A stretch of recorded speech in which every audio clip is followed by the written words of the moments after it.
পাশাপাশি আপনারা গতবার যাকে ভোটে উপজেলা চেয়ারম্যান করেছিলেন সেই হাবিব ভাই উপস্থিত আছেন।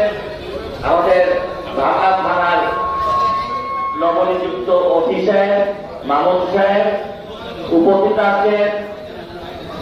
আপনারা জানেন দীর্ঘদিন যিনি আমার জন্য লড়াই সংগ্রাম করে যাচ্ছেন, আপনাদের এই নুরুল্লাহগঞ্জের মাটির সন্তান তরিকুল ইসলাম তারেক। পাশে আছেন ঢাকা বণিক সমিতি সাধারণ সম্পাদক, 14 সাল থেকে যিনি আজকে 10টা বছর আমার সাথে কাজ করছেন আলহাজ জাফর মুন্সি। উপস্থিত আছে স্বেচ্ছাসেবক লীগের সাধারণ সভাপতি আমাদের শফিউল ভাই, যুবলীগ নেতা বাংলার বাবু ভাই উপস্থিত আছেন। আপনারা জানেন আপনাদের পার্শ্ববর্তী ইউনিয়ন যে বারবার নির্বাচিত চেয়ারম্যান